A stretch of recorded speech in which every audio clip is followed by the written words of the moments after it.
दोस्तों आज बात करने वाला हूँ मैं फिरोजाबाद ज़िले के एक गांव नारखी की। शिमला मिर्च और अचारी मिर्ची के लिए फेमस है। इस गांव की एक अलग ही कहानी है। इसका नाम नारखी कैसे पड़ा, इसके पीछे कई कहानियां मशहूर हैं, लेकिन दो ऐसी कहानियां जो कि इस गांव के नारखी पढ़ने की कहानी को पूरी तरीके से बताती हैं। कहा जाता है कि एक बार नारद मुनि यहाँ विश्राम करने के लिए ठहरे थे और जब उन्हें प्यास लगी तो उन्होंने गाँव के लोगों से पानी मांगा, परंतु यहाँ के लोगों ने उन्हें पानी नहीं दिया। इस बात से नारद मुनि बहुत ज़्यादा नाराज़ हो गए और उन्होंने यहाँ के लोगों को श्राप दिया कि तुमने मुझे मेरी प्यास बुझाने के लिए पानी नहीं दिया, अब तुम लोग भी मेरी तरह प्यासे रहोगे। इस गांव में पानी तो होगा परंतु खारा होगा।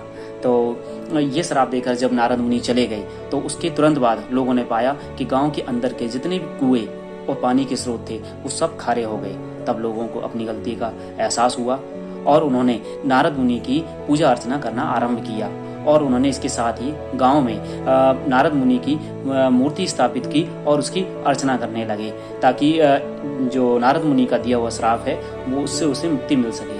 परंतु आज भी हजारों सालों बाद भी इस श्राप से गांव को मुक्ति नहीं मिली है। यहाँ आज भी गांव के अंदर के जितने भी पानी के स्रोत हैं, कुएं हो या नल हो या समर हो, उन सब में खारा पानी पाया जाता है। परंतु गांव के बाहर, जैसे ही आप गांव की बाहरी सीमा में जाते हैं, वहाँ जितने भी नए मकान या फिर सरकारी ब्लॉक, सरकारी भवन बने हुए हैं या खेतों पर पानी मीठा पाया जाता है। तो कहा जाता है कि नारद मुनि के इसी श्राप के कारण यहाँ का जो अंदर का पानी है वो खारा हो गया और इस गांव का नाम नारखी रखा गया।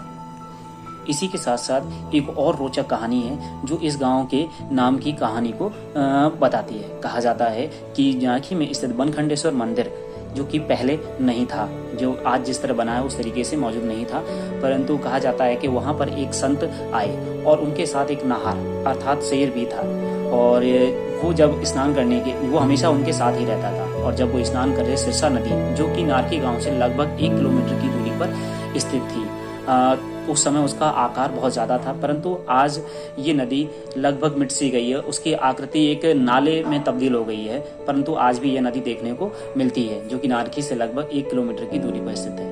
जब जो साधु संत जब वहाँ नहाने जाया करते थे तो वो नहार था शेर भी उनके साथ जाता था। तो लोगों ने उस नहर के आधार पर इस गांव का नाम जो है नाहर की रख दिया और जब धीरे धीरे ये नाम चलन में आया तो लोग इसको शॉर्ट में नारखी कहने लगे। कहा जाता है कि ये भी एक पौराणिक मान्यता है इस गांव के नारखी नाम पड़ने की।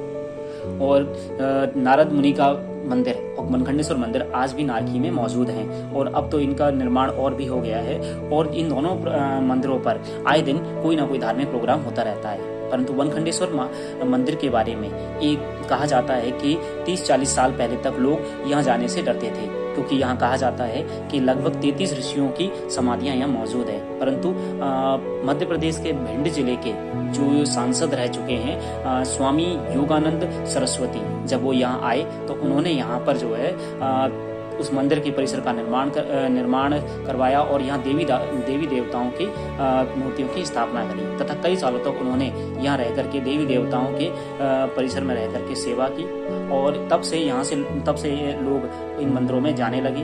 बनखंडेश्वर जो मंदिर है उसमें जाने लगे और वहाँ पूजा अर्चना करने लगे और अब वहाँ हर साल आए दिन कोई ना कोई धार्मिक कार्यक्रम होता रहता है। तो आपको नारखी के बारे में दोस्तों ये जानकारी कैसी लगी? अगर ये जानकारी अच्छी लगी है तो कमेंट करके बताएं। राधे राधे।